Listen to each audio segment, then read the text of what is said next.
Hello, everyone, and welcome down to episode 128 of Australia's #1 ranked photography podcast, the Down South Photo Show, with me, Brendan Waits, here in Ocean Grove, Victoria, Australia, and the guy on your other screen or in your other ear if you're listening to the show. It's Cam Blake in Hobart Town, Tasmania, Australia. Hello, Cameron.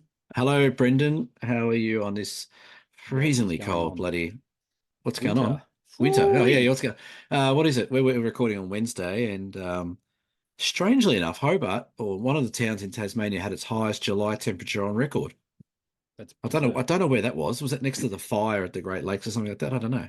It was actually a little balmier today, but that's only comparing it to Monday and Tuesday, Yeah. which was proper brass monkey weather.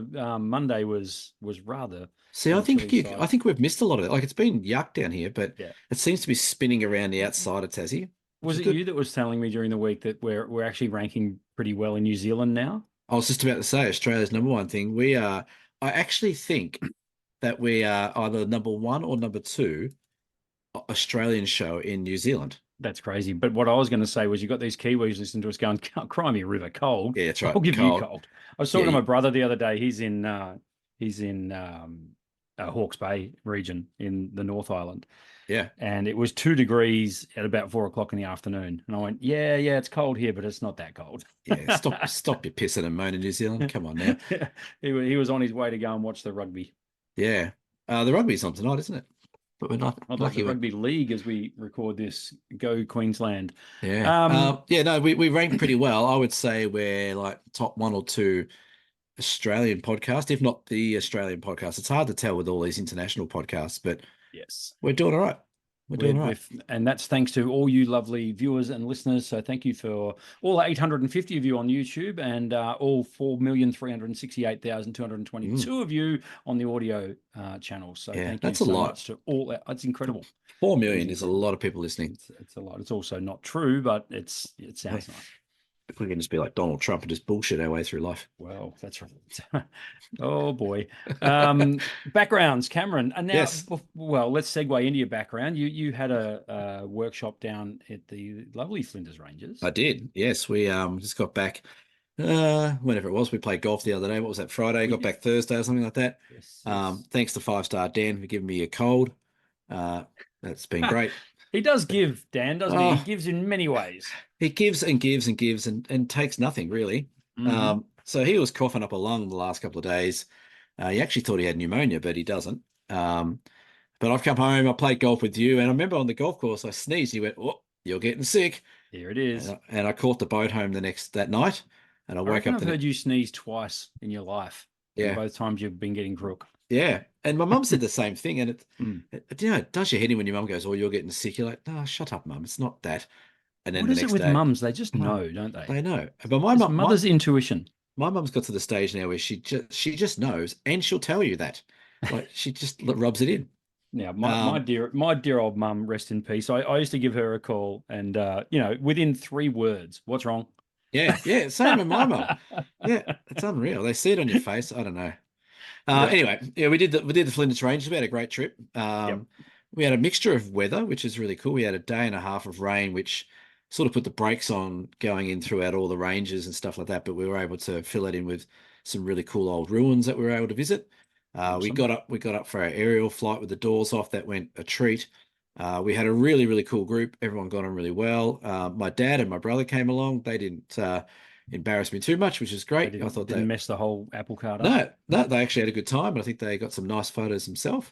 Wonderful. Uh, yeah, we had a great group. Got the cars dirty. Dan got the hire car up to a new level of dirt, so he was pretty happy with that. And that was great. We had a great time. And my background behind me is one of the nicer photos I think I've taken there. We just had some. It's one of those nights where the light was just really quite nice. So Yeah. should I go ahead and show or Go on. go on? I'll even make you full screen. How about Oh, that? good on you. So this is the famous windmill out on the end of Morillana Gorge Road, which we got. And again, I do pride myself in looking at weather forecasts and making sure we're in the right place at the right time. And this is the day after the rain, and we went through a different way, came down the Outback Highway, turned into this location, and the light just took off. And purposely or not purposely, Mother Nature said, "Hey, how about if I just point the windmill straight at you guys? on a slight angle to catch the sunset color. It was fantastic. So we had a really, really good sunset there. And then about 10 minutes later, it went to that purple, vibrant red and purple color on the ranges. So needless to say, people were quite happy. It was just one of those nights where it just went really well. And well, look how bright I am. It just went really well. And even to the point, my brother and dad were sitting on the side, just hanging out on the side of the paddock where we are. And even they were impressed. They're like, oh, this is pretty good. This is pretty nice. Where else would you rather be? And I'm like, well, welcome to my office. This is what I do for a living. That's So, right. so yeah, we had a great time. Lots and lots of laughs. It was a really funny group that got on really well, which is Just out of curiosity, what night was that? Can you remember what day that yeah. photo taken behind you is? Yeah, it rained on the Monday. It would have been maybe the Tuesday night or the Okay. Wednesday night. I think it might be the Tuesday night. Okay. Yeah. Just curious because I've got a sunset photo behind me, and I was just wondering whether it might have even been taken at roughly the same time as yours. Oh, But maybe it was. Yeah. um, What was yours taken on? I'm almost certain mine is from Wednesday night though. So This could be Wednesday. I'll have to check Um, the EXIF data to find out. yeah, Wouldn't I that be think amazing if we took our photos at the same time in different parts of the world? that'd be some sort of a romance story, wouldn't it? It would be, wouldn't it? How So sickening. what are you doing down at the 12 Apostles again?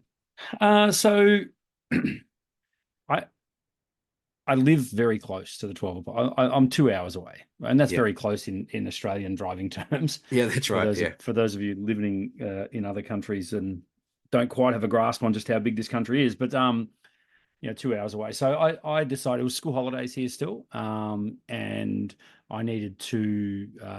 I didn't need to. I wanted to have a bit of a reconnection with my son, who's approaching 16, and just thought, hey, let's go and have some father-son time. So Yeah. we went for a road trip. It was great down through Colac, and then we didn't go along the Great Ocean Road. We went inland, came into the top side of Port Campbell, which was fantastic through all the beautiful green countryside. There's a lot of rain Yeah. through this area, so it's always so green at this time of year. And then trundled down and found an Airbnb 3 minutes from the 12 Apostles, Really? which I didn't even know was there. It's literally like if you go, hang on, I'm pointing, if you go sort of back towards me, Yep. not towards the sunset, so you go east, Yep. along the Great Ocean Road, literally 3 minutes. There's this beautiful little Airbnb there, and Is it like a farmhousey kind of thing? Like a yeah, farm kind stay? of. Yeah. How would I put it? They're like little cabins. Yeah. And look, Nice. they're built in the mid 80s. What do you want? But Yeah. everything we needed and super comfy. And they had Netflix. We watched an Well, awesome shoot 'em up movie, so that was cool. well, it beats And sleeping in the swags like we do in our workshops. well, that's right. We were very, Yeah. very comfortable. So, and Nice. all the cooking and stuff like that. So, no, it was grouse. But yeah, we got this. So, this is from the reason I'm putting this one up is this is from the brand new viewing platform, Mm. which has just opened. Now, those of you who have been to the 12 Apostles anytime in the last 50 years know that it's not a new angle because you could get this angle prior to the new platform.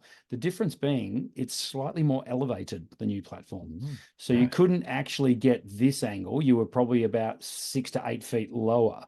So you can now. So this is, from the brand new platform, which only opened weeks ago. It's very, very good. What it does now is it spaces people out a lot. So Cam, you remember when we were there, Yes. we Yes, I talked do. about how packed it was. That's because literally 60% of the viewing areas were closed. Right. So now it was quite good. I was able to set up. It only took me a minute or two to score that spot. There was a couple of people looking, and I just sort of lined up behind them. They moved on. I set my tripod up right there. That was me for the night. So tripods are so good for that, aren't they? For staking your claim. Tripods do tend to give you a circle of protection, They do. sort of, unless you get the people that duck in underneath and put their phones and stuff like that. But yeah, Yeah, it generally indicates to people, piss off, I'm here. Yeah, Stop. it was actually Yeah. really cool because I had because I'm pointing towards the sunset there, and Yeah. that trick where is it going to light up? And I'm kept looking east and looking to see if the clouds are starting to go pink. And I had Yeah.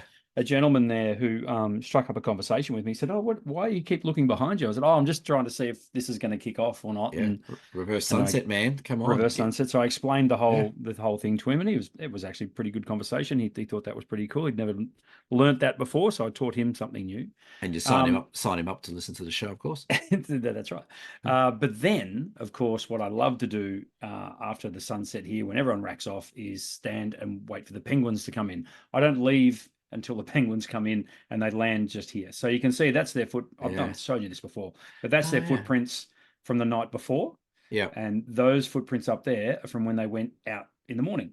Right. So peak So hour they, and and non-peak hour. Yeah. yeah, I guess so. And they always go in big Or groups. or And is it beak hour? hey, bang. And I got some really Good. cool, I think I sent it to you, the video footage of the Yes. penguins landing on the beach, Yeah. which was nuts because it was so damn dark. Like that's the thing. If you want to see the penguins there, you got to eat lots of carrots the day before and make sure your eyesight's nice and strong. Yeah. Because it's proper dusk. Like it's Yeah. the last light. It is. And Yeah. you can see them. They are tricky to see. But a pro tip is use your phone, and your phone will automatically brighten it a lot. Yeah. It'll be Yeah. grainy and a bit noisy, but at least you get to be able to see them. Yeah. Very cool. Yeah, So it that works. I just realized when you pointed out the penguin tracks where Yes. the other lookout is on that next bit. Yeah, so That's right. that It's a fair there way back, is isn't where it? we were for the Yeah. workshop. And then you And come so we're a back. fair bit further around. And when you're on that platform, you don't get this apostle. Yeah, I actually I think that's a better angle. I like it. Yeah, I do. I think that big daddy of an apostle right in the front Yeah, is a yeah, ripper. I yeah. like that angle. And have you used the inbuilt neutral densities of the camera? Oh, So this is the Nikon, isn't it? this is on the Nikon D750. So I actually Right, used an actual neutral density filter while we're right, down. okay. And I've acquired myself because I saw someone, and forgive me, I can't remember who it was on the Great Ocean Road workshop that had the combo, the ND polarizer combo built into the Yes, one filter. Was it yeah. Jenny? Might I have think been it was. Jenny. Might have been Jenny. Yeah, it Yeah, was someone. yeah, So I got myself one of those. I yeah. just wanted to see what all the hype was about. They're great. They're good. Yeah, yeah. Really, really useful because it's one What brand is that? Is filter. that the KMY Oh, or good question, mate. Sorry, question without notice.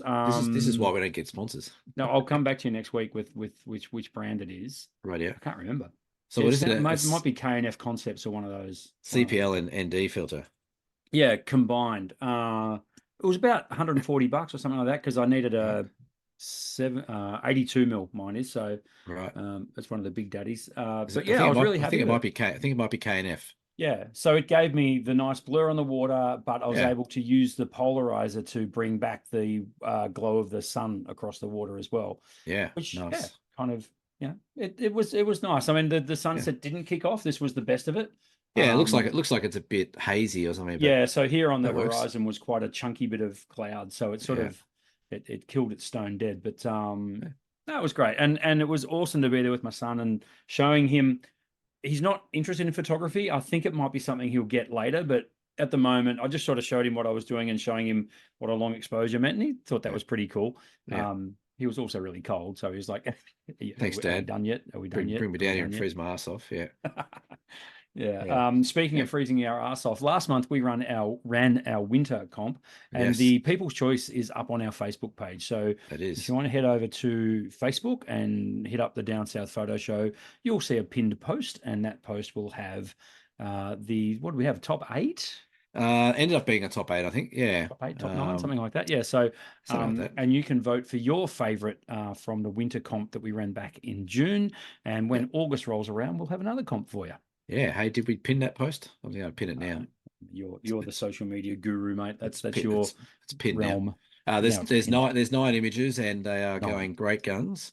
Cool. That Lots one's of going votes pretty coming in. We'd well. like to There's a see few that. votes. There's a couple of outstanding ones at the moment. I don't think There's we've had. I could be wrong, but I don't think we've had a comp yet where the winner that we've chosen no, corresponds I to the don't think people's so choice. either. So that's interesting, which we love because It's pretty close, this one. The winner might win, but I don't know if it will. the winner might win. The winner might win. The winner of our choice might win the people. You know what I mean? I'll tell you one last thing. On the down the Great Ocean Road, went back to Baker's Oven. Do you remember Baker's Oven? Yes, We remember went. But this time went there with a frying pan and a little cooker and cooked up some snags and it was so cool and made coffee and It was brilliant. You didn't put him in. Brilliant. You didn't put him in the oven. We wanted to. The perfect picnic spot is Baker's Oven. So Yeah, I thought you were yeah. going there with a joke then, but no. No, Oh, I don't do jokes. That's oh, not my thing. yeah, Um, Look, we need to talk about this we because do. It an has to be spoken about. image on the weekend was created that will, for whatever reason, become a very historic set of photos. Yep. For what happened with ex-President Trump Good friend of the show. during his rally. Yes. Now, I try to avoid politics as much as I possibly can, so this is not a political thing. No. Take of this what you will. What we're really interested in is the photography side of it. Yeah. I was fascinated from the minute I saw it, and I almost saw it live. Like it Yeah. was, I happened to just flick on the telly, and it came up. It was like a minute after it had happened, Yeah. and Yeah. they were still trying to piece together what had happened, and they Yeah. showed it for the first time, and like I saw him go down, and the first thing I looked at was the photographers. Yeah. I did It the was same like, thing. Yeah. yeah, it's funny, isn't it? How we sort of, and And the even guy though and the guy in the background with the big top hat on just stood there watching. They were the two things I saw. I'm like, that guy's yeah, not right. He's not even squinting. I think a Yeah. lot of people literally couldn't believe what they were seeing. Yeah. And the first time I saw it, I must admit, I didn't believe what I saw either. Yeah. It almost seems orchestrated, stage managed. Ooh, I, I no, conspiracy. no, that's not what I'm saying. I'm saying just for the Yeah, it first did. look. And Yeah. then I think the seriousness of it dawned when you saw blood, Yeah. Yeah. and that, and Secret Service men and women rushing the stage. Yeah. But the photographers, mate, and I look at that and I go, wow, they really did their job in the line of fire. But that's the thing. Well, the first thing I noticed was that they really didn't give a shit about their own personal It safety. seemed that way, didn't it? Well, that's why I think part of me looked at it and went, "Oh, this is like just a mistake or something. Like something's like fallen off and hit him in the head or something like that. Like not Yeah, someone trying to kill him because those guys are up as if like if this was just a big crash in the cars and they just got off on the side of the barrier and started taking photos of. Meanwhile, there's people with guns around. There's a guy who knows where he is shooting people.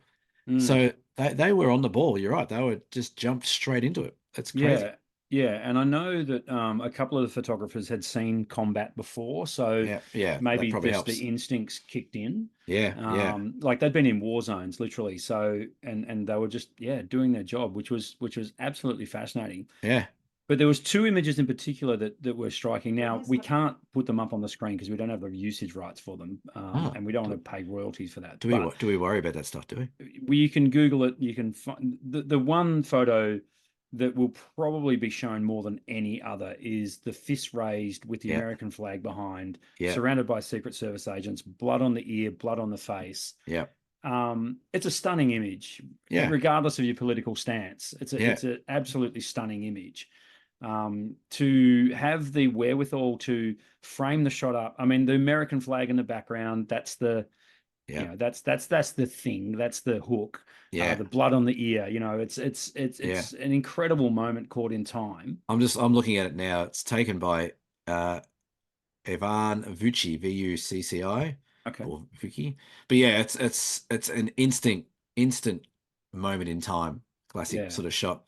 yeah, Um, and you're right. It's like the flag. You take the flag out of it, and it's like, oh, okay, it's just a guy raising his fist. Oh, he's got blood on his face. But yeah, it all ties in. You could criticize the shot if you wanted to. You could criticize how it's framed up a bit. But yeah, in the moment, that's what that moment photography is all about. It's just yeah. you got to get the shot. I'd be And I'd be I'd love seriously love to hear an interview with this guy because yeah, I've heard the second image which we're going to talk about. I've heard an interview with him, but with this yeah, one, I want to know how much that image is cropped. I want to know, whether it's cropped in post or whether yeah, it's the whole frame. My guess is it's slightly cropped. yeah. Well, if you a good podcast to listen to is Frono's Photo. Oh yeah, yeah, Jared Pollan in America. He's actually done a bit of a review on all the four classic shots from the day, and yeah. he actually does talk about it. He says the same thing that some of them look like they've been cropped, which is only how it happens. Naturally, yeah. But yeah, still a stunning photograph to be Well, able to before we see. talk about the second image, it struck me that these photographers don't actually own those images. because they are working for Associated Press or That's right. AP. Yeah. And that isn't that incredible. That I mean, they're here they are risking their lives on Yeah. an hourly rate, essentially, I would imagine, Yeah. for a photo that is probably, I would have to say, would be the most seen photo of 2024. I would say it's probably the most seen photo. It will be the most seen photo of the last 40 years, I reckon. Probably the last decade at least. Yeah. I Yeah. mean, you could probably even go back to September 11 to Well, see that'd be as the many next. iconic images, which is, what Yeah. are we talking, 23 years ago? And So funnily enough, it's in America. Something happens. yeah, well, that's right. But it was, Yeah. yeah, it was just absolutely amazing to think that the photographer does not own the rights to those images. Yeah. Look, they'll make money out of it. They'll get some sort of royalties from it. They'll get some celebrity from it, and Oh, you would they'll, think so. There'll be they'll win like it. speaking engagements and things like that. Well, the second photo that you're going to talk about, which is the one that's the bullet whizzing behind Yes. Trump's head, like that is just like let's be honest, that's just pure ass. Like that's probably a hundred shots in a row, like just multi-framed and just lucky enough to get that bullet going through. But it's a Yeah, absolutely mind-blowing photo. it is. Pun not intended. Almost literally. Yeah, almost literally. But it's like the fact that you've caught the bullet behind the head of the guy who got hit by one. Yeah. That's Now, incredible. I was asked almost immediately whether I thought that was a fair income photo, Yeah, and it is. yeah. I have no question that is not a doctored photo in any No, way. That is a no. real image of a bullet, Yeah. Or the photo. possibly even the bullet that hit his ear. It's hard to say, Yeah, but fascinating that that was able to be captured. yeah. And But I've like think about that as well. Like the moment, like that if that's the one that hit his ear, that's probably the second or third bullet that got fired. That's right. The reaction time of so this is Yeah. Doug Mills that took this shot. Yep. The reaction time of him to go, oh bang, just hold his shutter down. Like Yeah. that's Now I'm led to believe that he's shooting Sony, believe so. Yep. which leads me to believe that he may have been using Pro Capture. Oh yeah, So, maybe. so for those of you who don't know, Pro Capture is a system where when you point your camera at a subject and you half press to focus, it starts taking photos Yeah. immediately. The photos, so it's on a loop. It's like a 2-second loop, I think it is in Sony, or you can set it for longer. What are the Basically meaning that you can then push the button all the way down, the shutter button all the way down, and it will actually log Yeah. or store the last 2 seconds worth of images. Now, my Yeah. understanding is Sony Pro Capture can work at 30 frames per second. Right. And that image was at 1/8,000th of a second shutter speed. Yeah. So there was a thing you sent me today that the chances of capturing that were literally 1 in 100. 1 in 100, yeah. But they didn't mention Pro Capture on that. And I think that brings the odds way down. Well, he's using a Sony, looks like a Sony A1. Well, there you go. Well, that yeah. definitely has Pro Capture. So Yeah, shot at 24 mil. He had, this is the thing that got me a little bit yeah. with it. He shot 1/8,000th of a second, so that's fast enough to get that bullet. But he shot it at 1.6 f number. So he's shooting f6 on a really bright day, shallow. isn't it? So that's what makes me think, is that, and Trump's in focus. Yeah, like which would make sense. I mean, the bullet's going to be on a similar focal plane. Yeah, sorry, what was the angle of the lens, mate? 24 mil. Oh, 24. Yeah. Well, this is cropped, clearly. So that's not well, that it must be like cropped. It's a 200. So yeah. So, but it makes you that wonder, makes sense then, because the wider the angle, the deeper the depth of field at f1.6. Yeah, so 1.6 is razor thin. It's pretty thin. Is there a 24 mil f1.6? Oh, sorry, it'll be an f1.2 or something like that. Are we going to defunct this? Are we? No. I reckon there's a 24 f1.2 or one. There's a 24 mil 1.4. 1.4. So there you go. Yeah. And he's just shot it at f1.6. So yeah, that makes sense. Okay, we can't defunct it then. Imagine that. Imagine we defunct it on this show. Yeah. Yeah. Yeah. Imagine how popular we'd be. We could also debunk it, but that's what's the difference? Defunct. We don't want to clutch at straws. No. I'm just making sure that camera can shoot 8,000th of a second. I'm sure it can. I know it can. And yeah, and I think I'd like, I don't know, maybe the photographer doesn't want people to know that he was using Pro Capture, but maybe. I mean, why wouldn't you, in that kind of scenario? I actually don't think he was, because I reckon. reading through the shutter speed of the A1, continuous shooting mechanical shutter Yeah. maxes out at 1/8,000th of a second. Yep. The electronic shutter, which is what I would suggest Pro Capture would use, Yes. can actually go to 32,000th of a second. Okay. So I reckon, or the other option is the movie he's actually recording a movie and he can do 1/8,000th of a second frames. I don't think he Uh, would be though. yeah, the resolution looks pretty good, and it's cropped pretty Does. heavily, so I don't think it was in video mode. I I'm think, going to stick with Pro Capture, and I'm going to stick with one eight yeah, thousandth of a second. yeah, And with Pro Capture shooting an event like that, there's no need to shoot faster frame rates than one right. like 30th. Yeah, yeah. If you think about it, like 30 frames per second is faster than normal video, which is Yeah. 24 frames per second. Yeah. So, It's interesting. absolutely stunning, absolutely amazing set of images. But yeah, folks, put yourself in the photographer's position to be able to jump to, and you saw them like they literally got out of their seats, ran to the side of the stage to get the hero shot. There's a fantastic image of him on the ground, and with the Secret Service agents. See, I reckon that was the better shot, the one with the blood on his face looking through the legs. I thought that was pretty cool. Yeah, that's right. But the other Well, two are cool. sort of hero shots, if you like. Yeah, So, but you're right. Like the first thing that popped to my mind is that it was just reactive. Like it was reflex action for them. It's like I don't like I said, some of them have been in war zones before where they're used to bullets flying around. So their first instinct was not to look and have a look. Like everyone else would just go, "What was that?" yeah, Their first instincts were like, "Here's the action, let's go." And yeah, like that's why they got those incredible images because they just didn't fault. yeah. And I think the two photographers in question are older gentlemen. I think they're Yes, very they are. experienced as well. They're Well, they what is it? Pulitzer Prize. They both got Pulitzer Prize.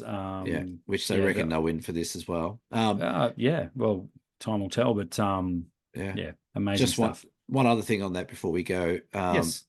Shooting in full manual. Okay. Yeah, because the light looked pretty harsh. Like there was a lot of shadowing and stuff. So yeah, amazing. Yep. Good stuff. There you go. Go buy Sony, folks. Well, that's right. The one and only. Yeah. Is that still their tagline? Sony, the one and only. Remember that? Used to be. Was that back when we bought our first Walkman? What is? I wonder what Sony's camera be an influencer or something. Sony. Yeah, they used to have a catchphrase. Here you go. People yelling it at their radios. Their radios. Their wirelesses. Listen to me. On their website, it's got Sony starting never ends. Yeah, I think something about be creative or create. Corny. That's just something was there. I reckon you and I could do a better marketing job at cameras than what the brands do. No, I don't think so. Oh yeah, for sure. Totally. Look how well we critique the Sonys and the Canons and the Nikons. Right. We do such a good job. Let's move on. I want to talk about wide angle photography, if I may. Okay, I'll go for it. So when I was down on the Great Ocean Road, I was taking, and also when we were doing the tour, the Great Ocean Road tour last month. When we're in the places like the Redwoods, well, most of the scenery that were there, I'm always really tempted to shoot ultra wide angle. Yeah. And I'm starting to do that less and less. I don't know about you, Cam, but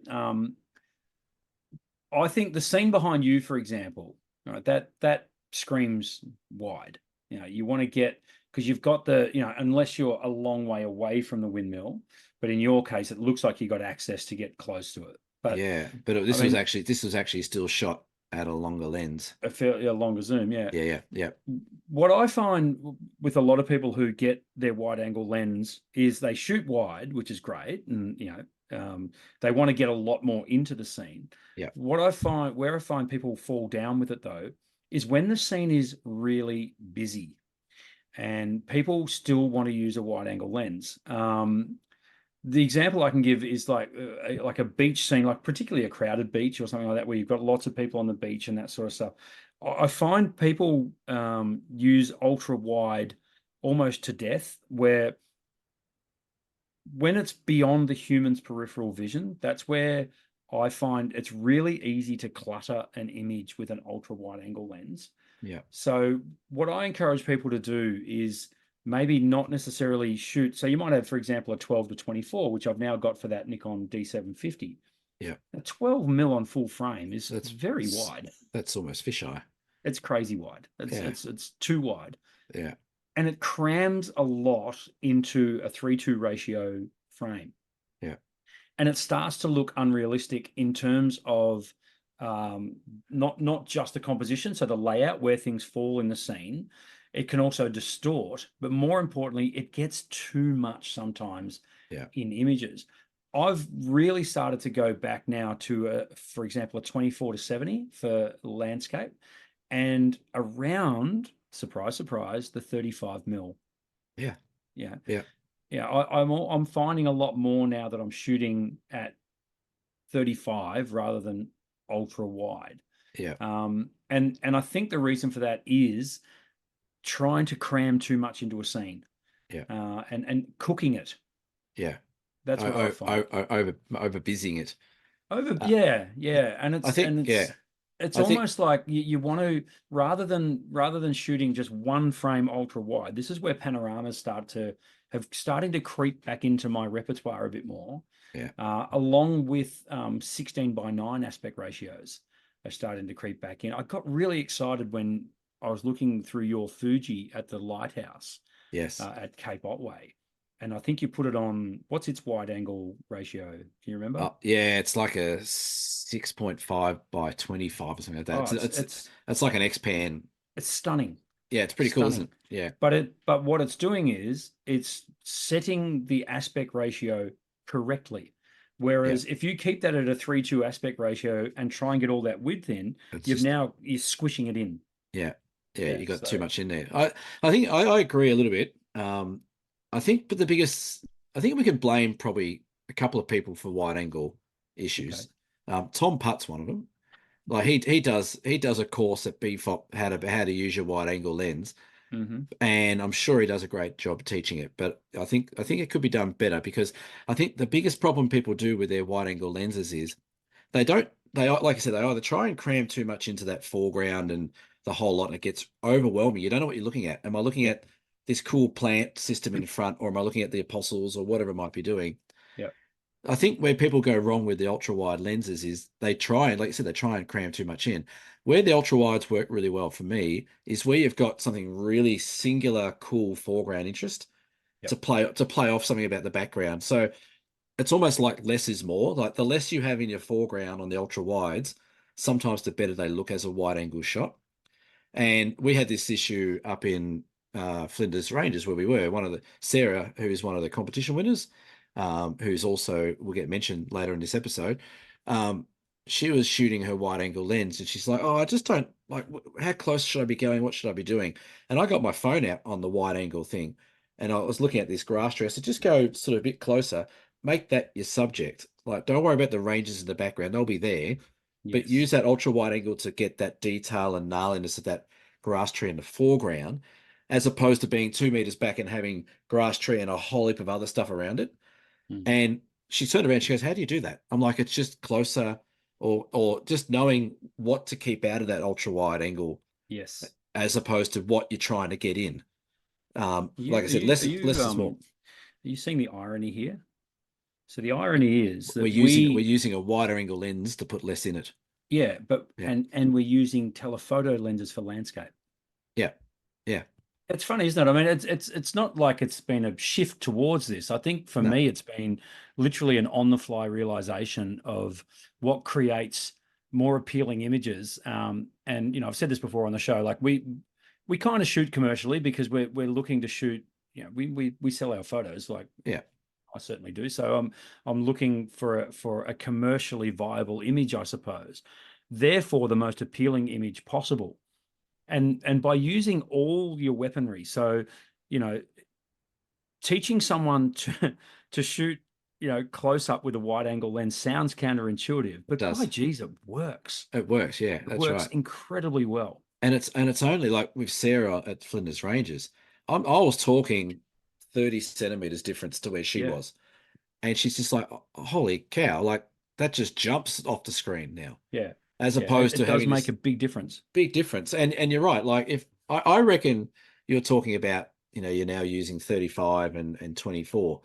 to me, I think the ideal landscape focal length to me is 21 mil. I reckon Yep. 21 mil is just getting wide enough without That's a full frame equivalent. full frame equivalent. Yep. Yep. So just getting wide enough without, getting too crazy. I find 24 sort of restricts that foreground interest a little bit that I want to put in shots. Hmm. But if I go through my Lightroom catalog every year, as I do, and I look at what lenses I've used the most or what focal length I've used the most, I'm either 200 or 300 millimeters going right in.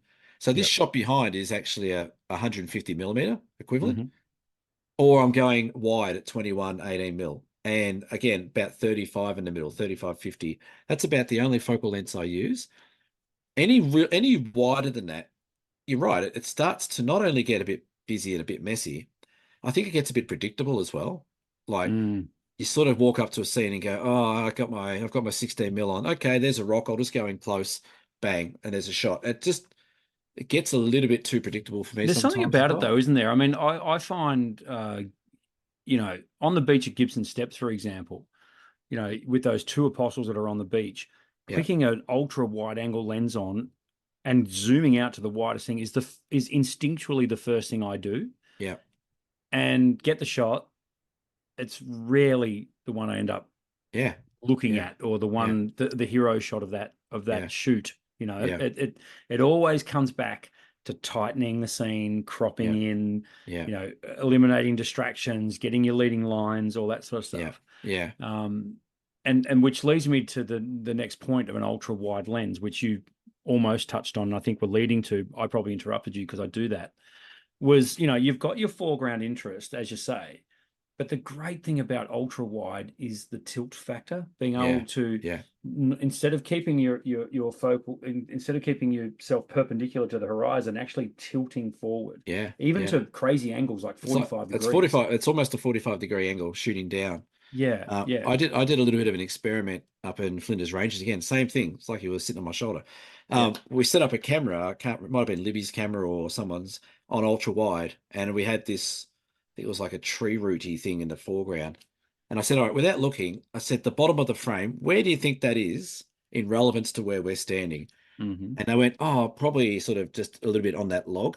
And I actually put my hand in the frame on the camera. I said, here's your tripod leg.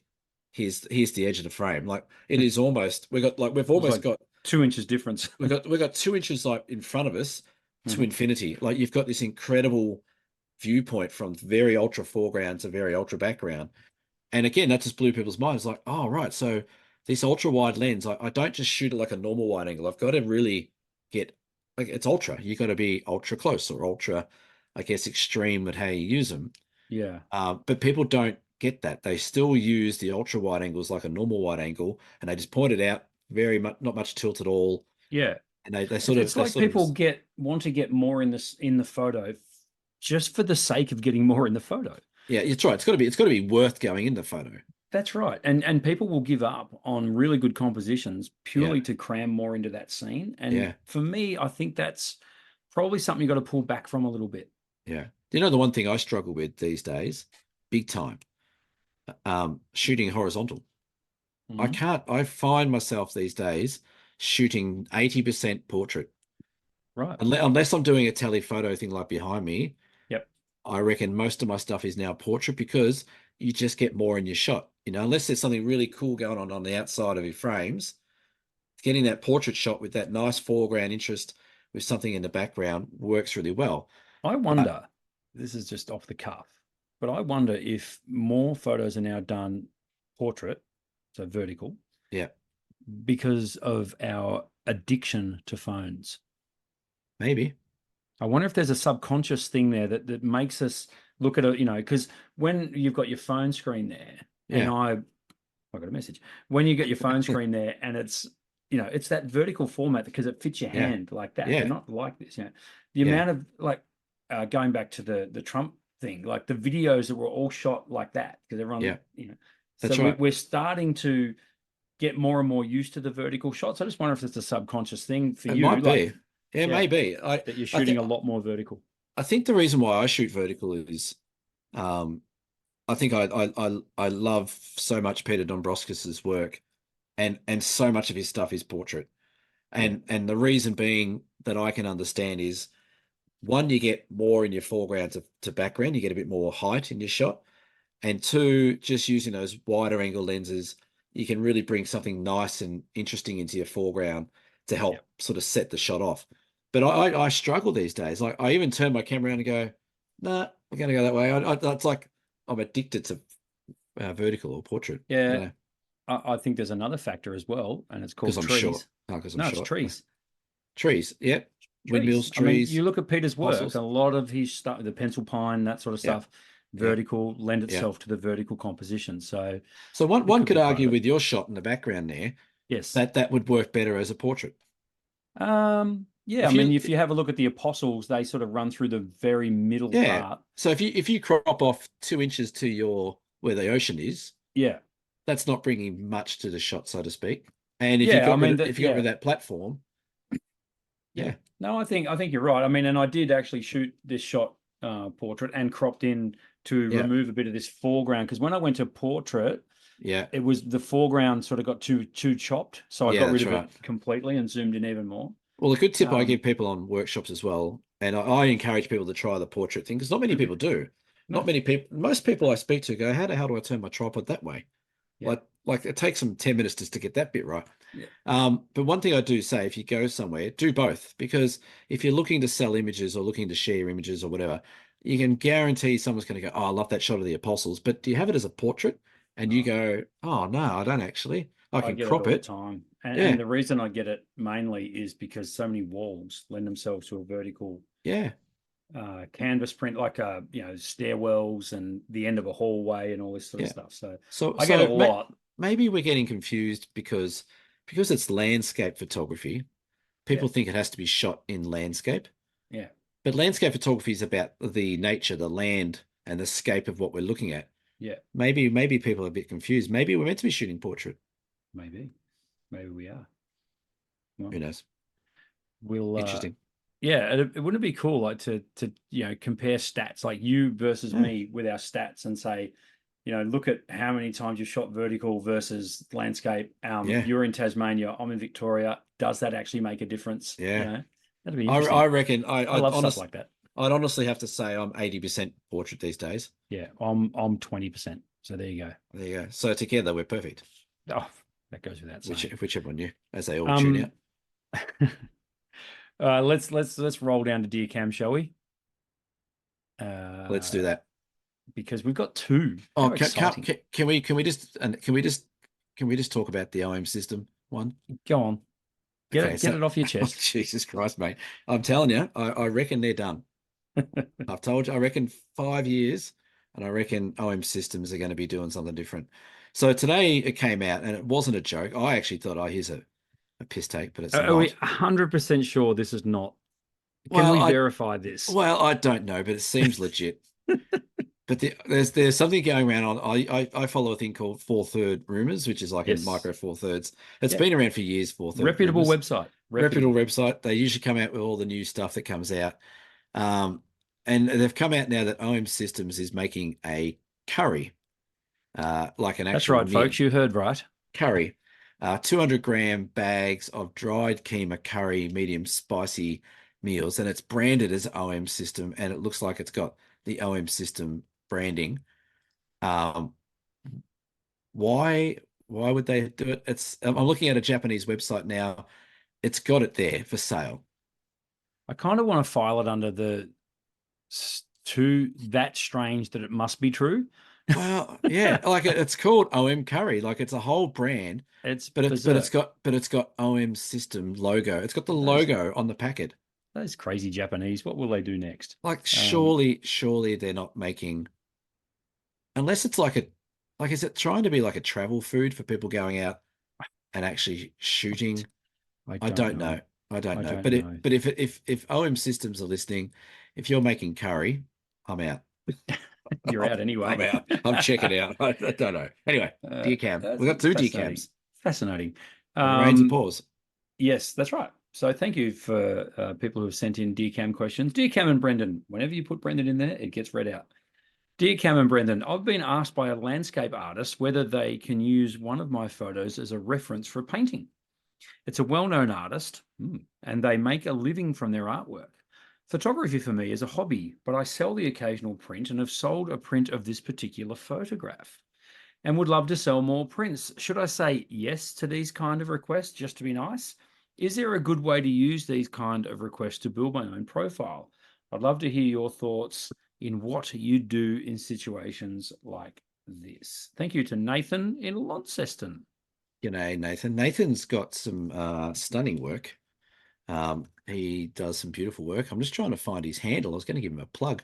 Well, we can link it in the description. We'll try and link it in the description, but he does some beautiful landscape stuff. His name's Nathan Waterhouse. If you Google Instagram him, he'll be on Instagram. So I actually had this exact same question just the other day with my Flinders Ranges shots.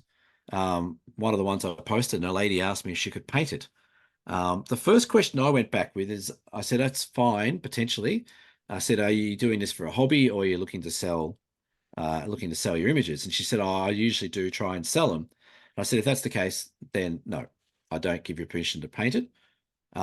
Because I don't think it's fair that someone's using my vision and my art intake, or my artistry, whatever it might be, to make money, and I'm not potentially going to make money off it. So I just politely said no. And they came back saying, fair enough, I understand. That's cool. But in the past, I have also said yes to people, depending on if they're just doing it as a hobby, or if I know the person, stuff like that. So I've actually had a few paintings done of my work, which is lovely. I guess for Nathan, if they're making money off it, I don't think it's unfair to go back and say, look, if you're looking to sell that, let's work out a deal that if you sell the painting, I get 10% of it, or something like that, or come to some arrangement with them. Having said that, if you do feel like you want to give them access to that photo, the paint, it is a nice gesture. It's nice that people are recognizing your work that's good enough to paint. But I'd be asking maybe for some sort of, not extra, but something to go with it is what I'd normally do. Interesting. I've been in the same position. I've been asked several times.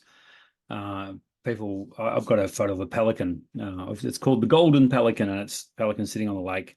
Right. It's a great shot. It's got nice reflections and all this sort of stuff. And I was asked a couple of times whether that people could paint that. Yeah. I've never said no. I don't have an issue with it.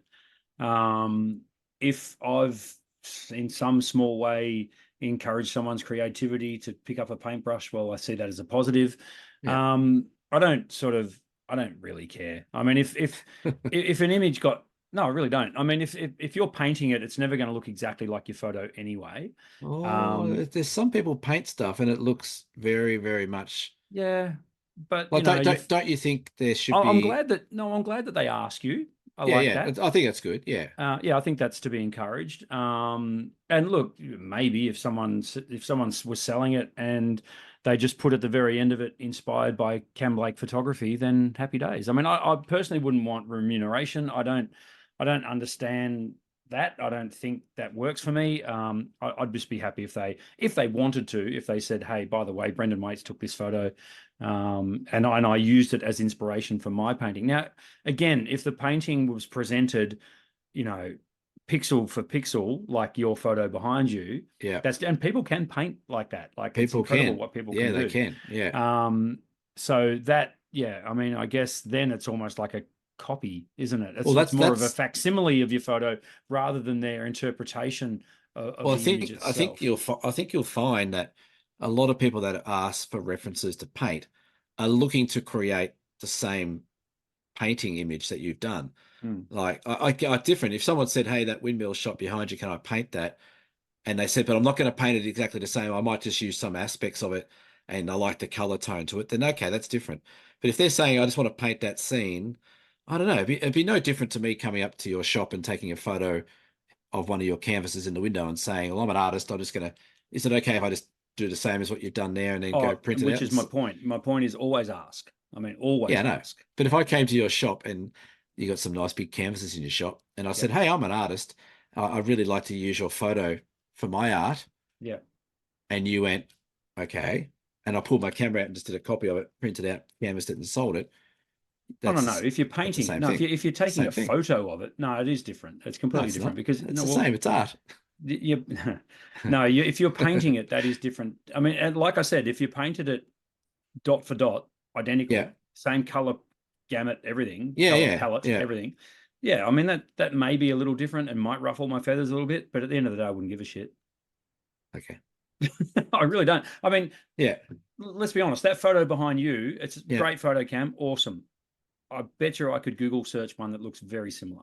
yeah. That's right. You probably Yeah, could, yeah. but So they're not. They're asking you for license to use your yeah. art Well, to. they're asking if they can paint it, and to Nathan's question, he said clearly in this that this person is making money. That does Yeah, make it, I can understand then why you might have misgivings and yeah. you might go, yeah, hang on, that sort of doesn't sit that well with me. Well, then it's up to you to say that to the artist, or you just give it to them.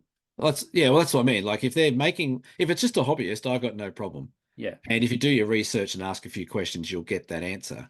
yeah, But if they come back and say, yeah, well, I will, I sell it down at Salamanca every weekend and usually sell a few paintings each weekend.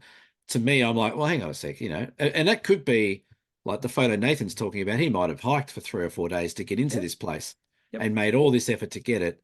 And then this person goes, I like that. I'll just paint it and make money off it. I find that, yeah, I think it's also, there's got to be a little bit of, we're all brothers in arms here as we're artists, so to speak. yeah, So photographers or a painter, like it'd be exactly the same as you went and said, "Oh, I love that painting you've done. Do you mind if I take a photo of it so I can print it and put it on my wall because I like it?"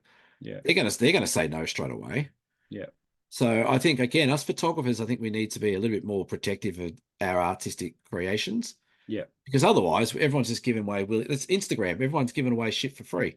I think from my point of view as well, though, if you're a if you're a painter and you're good enough to sell your work, you've got to be in the top 0.2% of painters in the country, I would have thought.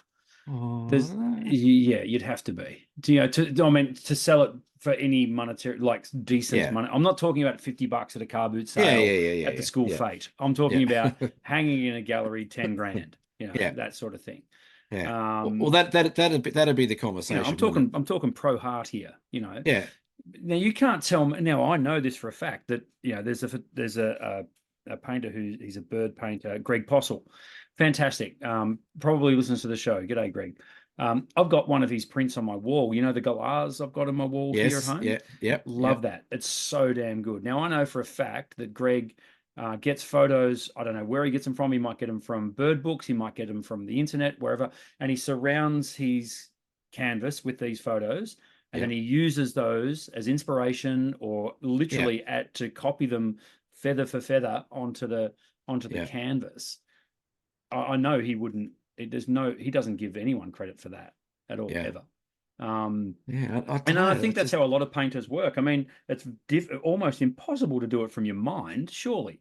I mean, you've got to But have isn't some it? kind of reference image to Yeah. do it But from, they're or here. literally set your easel up right where you've put your camera in the Flinders Ranges there. Well, that's the thing. Like, isn't that what painters are meant to do?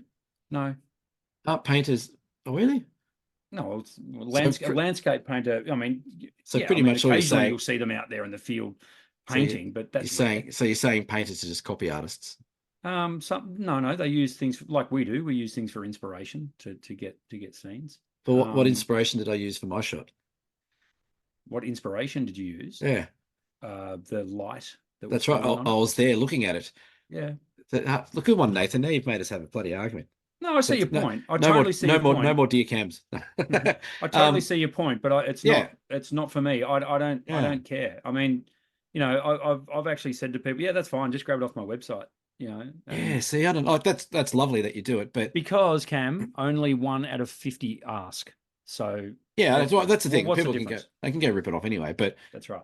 um, yeah, I don't know. I think it's one they should be asking. Yes, so tick that off. They've asked Yep. for Nathan. Yep. Two, if you know they're going to sell prints, if you know they've got some sort of name here in Tassie, as an artist, then I don't think it's unfair to go back and say, look, if you do happen to sell this one, how about a slab of beer? Like, give me something. Something. Yeah. I mean, and Yeah, look, and is it a one-off? Do they want to do it regularly? yeah, And if they want to do it regularly, go into business with them. yeah, Hey, what do you want photos of? I'll go and hike for 3 days and get it for you. You paint it, but I get a yeah. 30% What commission. what do you reckon what do you reckon the painter would come back and say? No. Exactly. So why should we be saying yes? This is my see? We've got to protect our art. No, I hear what you're saying, but it doesn't. It's And- never and- really worried me. I think people who can paint, they blow my mind because I am oh the yeah, world's worst. that's right. I I agree. I don't even think know what end of the brush to hold. I wouldn't even know how to mix colors, but No. I agree. I think artists, painters are way more talented and skilled than you and I put together. Yeah. So, but to me, that also should increase their access. You No, know, and how they I'm access gonna stuff with I'm us. gonna continue this theme, and I'm gonna disagree with you again. I don't think they're not as talented as you and me put together. Give them a camera. Well, maybe, They can't. Obviously can't use the camera if they're wanting your photo. yeah. But it's So but what I think part of the reason why they want the photo to paint is because they haven't been there or they haven't got the light. yeah, yeah. I mean, Um, I take yeah, it as a compliment, Nathan. I take it as a massive compliment, to be honest, because these people are artists. They're looking to produce good quality work. Then yeah. they obviously see your photos as good quality. Now, if in that case, put it all together and say, okay, they're an artist. They want to sell it, and they've told you they want to sell the occasional print. You sell your photos as well. Will that artist painting your work devalue your photo? I doubt it. In fact, if anything, it'll probably elevate it. So I'd go down the path of maybe going to them and literally just saying, that's fine. I'm going to need a credit for it. Now, whether that's monetary or whether that's a physical credit on the back of the painting that says inspired by Nathan of Launceston, I Isn't don't know. that the same as though we're gonna keep going down this rabbit hole? Isn't that the same though as a company coming to you saying, "Hey, I want that picture of the 12 apostles for whatever, Yeah. but I can't pay you, but I'm really inspired by it, and I'll give you credit." You You're going to use the say, you use the magic word "What's that? company. Credit?" Company. So, yeah, that's okay. What's the No, no, difference? companies are different. These are Uh, individual artists. there might be a sole trader. There might be just Completely a different. single. They're a single Completely person. different. Oh, come on Completely now. different. Come on now. Anyway, Nathan's handle is n.waterhouse.photography on Instagram. Go check him out. Jump on, have a Uh, look. Go and yeah, steal go. some of his photos and I was paint just them about to say, go steal and paint his whole catalog and just say it's all for free. Jesus and set Christ. up a market stall and say, look at this. Right, right next door to wherever he lives. Brendan said you wouldn't care. Yeah, Brendan, let's just say, inspired by Brendan Waits. Yeah, nice. Yeah. Dear Cam number 2. Yes. Dear Cam. It just says Dear Cam, but I'll read it anyway. I had an issue. That's a joke, by the way. You don't have to put Brendan on there. Dear Cam, I had an issue downloading pics from an SD card to Lightroom. This is right up your alley, Cam. You're a Lightroom user. It was a while ago now, but from memory, it transferred half of them, then just stopped with the message unable to transfer due to an issue with the card. It didn't say what it was. However, no problem when I transferred them. Oh, however, no problem when I transferred the files to my laptop. So when they're importing them to Lightroom, issue. When they're just going straight to the hard drive of the laptop, problems. I've had no problems with the same card since. Any ideas why this would have happened? Jill D. Hello, Jill. Hello, Jill. No. What's Google say? No, I think I would suggest that if you're downloading pics from SD to Lightroom and then it's sort of stopped halfway, unable to issue the card, I would say one of two things. Either one, you might have knocked the card or something like that, or knocked the SD reader or something like that, where it's just had a bit of a connection issue. Or the other one that might be causing that is if Lightroom decides to do an update as you turn it on. Sometimes you start Lightroom up and you start doing stuff, and it goes, "Oh, there's an update," and it starts doing something.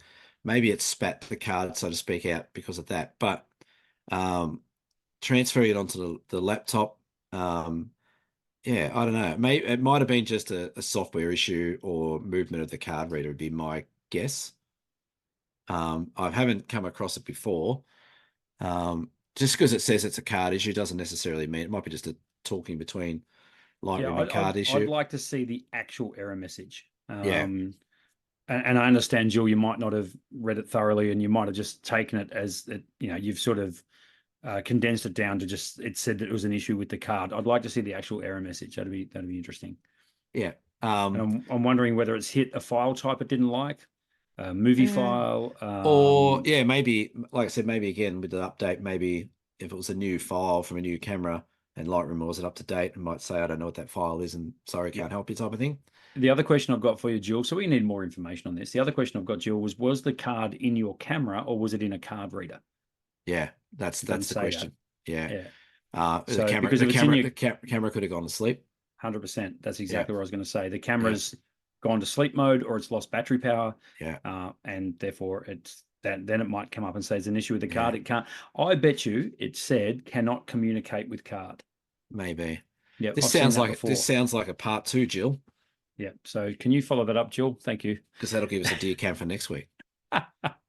Our friends over at Canon had a big announcement, which we'll talk about next week. The Canon R1 and is it the R5 Mark II, Mark III? Yeah. Mark II. That'll be interesting. Just Googling something as well. The Yeah. going rate for livers at the moment Yes. and kidneys, because you're So going to have to sell one. Go and buy an R1. Yeah. The R1 is 10 and a half. We did say this a few weeks ago that we knew the pricing already. Not the R5 Mark II is one out of the box. I didn't realize that was being announced this week, but there you go. So that's retailing for 6-7. We had a quick chat about this before we came on. Yes. The comparative model, I think, is the Z8 Mark II, the Nikon. That's 6.7, down from 6.6. Like, where are we getting 45 megapixel cameras over $6,000? Like, who has that money? Yeah. Like, is this the camera? Like, you might know more about this than I do, but is this the camera mobs trying to just cash in as much as they can to save himself going broke? It's kind of reeked. It's kind of reeked of that for a while now, and I know I'm a bit perplexed about it all. I don't know where the prices come from. Well, I do. It's economics. It's supply and demand. They won't stay at that price for long, particularly if they sell 3 units, which they won't, because there are going to be people. They know well in advance how many units they're going to move. They're going to do like every camera manufacturer has now done for the last 20 years. They're going to do a big hype show about the camera, and then they're going to release 11 of them. Yeah, and that's all. Oh, we're out of stock. Yes, and they'll create the false demand. And look, they're not Robinson Crusoe camera companies doing this. All the tech companies do it. So be it. That's fine. Don't buy one, whatever you want to do. Well, that's the thing. What really annoys me at the moment, and I had this conversation with our friend Nick Fletcher, was why isn't there a full frame entry level camera from these companies? Is that because they're taking the piss? Well, yeah, that's right. The Canon RP was there for a while. There's been no RP Mark II. Yeah. And was the RP full frame? I think it was. Yeah, that was full frame. It was a plastic fantastic, but it was great to see a full frame entry level camera for about $2,000. Now, but they don't need to do They don't need to do entry cameras because everyone's buying the other ones. Well, it seems that way. Yeah, like why bring in a cheap model when people are happy to part with $7,000? I think they're going to. I think, and I hope this is the case, that they'll be able to go back to attracting people back to real cameras and getting off their phones and all that sort of stuff by making a sub $1,500 twin lens kitted full frame camera, 24 megapixel, 24 meg, going back to what we had in our camera house days. And I remember when I was at Camera House Geelong. Geez, I want to say, when did I leave there? So let's say 2010, around Christmas 2010. Yeah, there would have been the Canon 700D, something like that, 800D, probably 700D, twin lens kit, $999, 2 lenses, tripod, memory card, carry case. Mate, we could not get enough of them. Like we sold, everyone got that camera twin lens kit for Christmas. It was brilliant. But I wonder now, like you said, they're all in drawers and under beds and stuff. Yeah, no one's using them. But that's right. Like if the entry level camera was selling so well, it seems like all they've done is just quietly just snuck out and so we'll just stop making that entry level. Then we'll stop making the next one after that. Then we'll come in at this one, which is a mid-range one, and that's the new entry level. And like they've just shifted the whole thing. Oh, they totally have. 100%. And people are buying it. Yeah. It's a classic example of product creep rather than margin creep, where they're not just pumping the price. They're literally making, as you say, the entry level is now up here rather than down here. And you got to pay for that. So totally.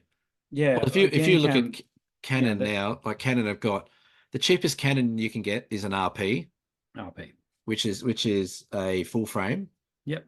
Body only retails for 1800. There you go. And the So put next a one couple after of that, lenses with that, you're at 3 grand. you're at 3 grand. The next one after that, for example, and we're not picking on Canon, but the EOS R7, which is a mirrorless, which is not full frame, No, is 2500. crazy. Like Crazy. it's just I don't know why. I don't know how people can afford it. Like I'm we're telling you, the first company that brings out a sub $1,500 full frame twin lens kit camera will do really yeah, well with it, and that'll bring the other companies on board. you know what? And they won't be able to make them. They'll run out of money. Who knows? It's fascinating, fascinating times. I love it. Um, we weren't going to Crazy. do gear talk, but we did anyway. Beer donations, Cameron. Beer donations. Yeah, we've had a lovely donation today. Oh, I said I'd mentioned her earlier in the show. Sarah Eggins, who was on my hey. Flinders Rangers trip. I'm a bit offended though, Sarah. Sarah didn't get in my car at all on this trip. Oh, She okay. she she travelled around with Five-Star Dan, Kind of speaks and volumes. it does speak volumes with another good customer, Goran and Dennis. They were the party car pretty much. They decided to stay in that car for 90% of the time and just run amok. So, um, so I think Sarah's felt guilty Is for Sarah not. coming to Utah? No, she's Okay. not. She Okay. might next year, maybe. No, she's coming on something. We'll get her to Utah. But I think she felt guilty for not spending anywhere near as much time with me as she probably should have. So she bought us a slab, which is nice. Thank you, Sarah. She also I drank don't two know how bottles. I benefit with 12 cans of beer, but thank you. Hey, get this though. There was one night at Flinders Rangers, and Noel was sitting at the table, and Sarah was drinking a glass of red wine. Yes. I turn around about 15 minutes later, there's two empty bottles. Her and Noel got on the red wine together and had a Right. jolly old time, which was fantastic. For So, those of you playing along at home, Noel is Cameron's oh, father. sorry, Noel's my father. If you don't know him, it's sure good luck. And Did the you other like my one, microphone work it then? was lovely. I don't think Noel listens to the show. Can I we have don't. an announcement? Oh, we still got a beer donation. Hang on, Oh, hang on. sorry, go. Yeah, and Mel H has bought us another beer. Who's that? Is that a new listener? Mel Hurry. Thanks, Mel. You're a legend. Um, Looking forward to seeing you did you need in. to give a shout out to Ian? Oh, thank you. Yes, Ian, who popped in to say hello to me for no other reason other than he listens to the show and wanted to say g'day. Came into the shop last week. So, hi, Ian. I said every person that comes in to see me gets a shout out. So, thanks, Huh, Ian. they'll be lining up out the door. Well, no doubt. And lovely gentleman. Lovely, lovely. So, thank you, Really? Ian, for popping into And Ocean he Grove Camera and Photo. That's Ocean Grove Camera and Photo. and he listens to our show, and he's a nice guy. He is a Hey, nice the guy. next thing you're going to put there, I've just put on the screen for you because I'm a Yes, we have an legend. announcement to make. We do. Due to popular demand, and we're not just saying that, that actually happened. That is true. Yes. We have decided in our infinite wisdom to move the Great Ocean Road workshop in 2025 back to the May dates that we did this year. We've done this for a number of reasons, not least of which is we quickly realized that late February could be 40 friggin' degrees. And busy. And busy and Yeah. incredibly long days. So we've decided to knock it out of daylight savings time and just gone into slightly shorter Yeah. days, which is brilliant. We know it works really well because we did it this year, not a If you month listen, ago. if you So listen really carefully, you can hear the collective cheer going on in the background. yeah, that's exactly right. Yeah. So now we know that we have people who are keen to sign up to it because we've moved the date back into May. So be quick, jump on dsps.com.au and you can book your spot on the Great Ocean Road workshop. It is a 5-day tour, 4 nights staying at Apollo Bay. So get on Yes. board, folks. We have We had a blast on that this year, and it was good. we can't guarantee the light we got in the Redwoods, but we'll certainly try. Hey, every time I've been there, it's been like that. That's right. So you're on it. This is on you if it doesn't work. Damn, I just realized exactly what I said then. Put your foot right in it, didn't you? So we take 8 people, and based on the popular demand of us, it was definitely a demand. It wasn't an asking. It was definitely a demand to move the dates. I reckon we're half sold out by So almost next episode. So in case I don't didn't mention, muck it's around. May 16 to May 20, 2025. Yeah, Book now to 2025. avoid disappointment. Now, there's two ways you can do that. You can meet us in Geelong on the 16th and we leave and drop you back on the 20th. Yep. Or what a lot of other people did was they made a bit more of an extra day of it either side and met us in Apollo Bay, which you can also do. But all the details are on the website. Like I said, I would not sit there scratching yourself over it. You chuck a deposit down, the balance will be due March, April next year, whatever it is. Yep. Get yourself on board. dsbs.com.au. While you're there, check out the other workshops we've got running, and the Murray Mallee workshop, the Tarkine Cradle Mountain workshop, and the Freycinet Bay of Fires workshop, which will be announced later. The second half of the later half of 2025. That's correct. That's almost 2026. That's ridiculous. Well, we're talking about 2026 workshops, yes. It's what nuts. the hell? Yeah, I know. Right. Amazing. And don't forget my 4-day Bellarine Peninsula workshop, which is running from the 22nd of August, which is next month. So that's all the details for that one are on cameraandphoto.com.au. Now, I think we're through our list, Cam. I think we are. I think we've gone over time now. I think this is a long episode. Well, that's you know what? That's Nathan's problem, because Nathan threw a cat amongst the pigeons. Well, we didn't even. See, I love this part of the podcast because no one listens this far. So that's great. So we can say whatever we want. But we didn't apologize for having a week off. Did we have a week off? We might have missed a week last week. So sorry about that, folks. The guy on the other screen or in your other ear might have been a wee bit under the weather. Yes. And the I was away. On this side probably didn't want to do one anyway on his own. I thought you had a special guest last week. Special guest is still coming and still in the works. Don't worry. Special guest is playing a little hard to get, but we'll find a time that's mutually beneficial, and we'll get that out. Is there anyone we like? It's no one you know. Oh, good. That's probably a safe bet then. More importantly, they don't know you. No. That's exactly right. That's probably the thing. Anyway, right, yeah. That's it. That's the podcast. This has been episode 128 of the Down South Photo Show. Thanks for your company. We'll see you for episode 129 next week. Bye for now. See you next week.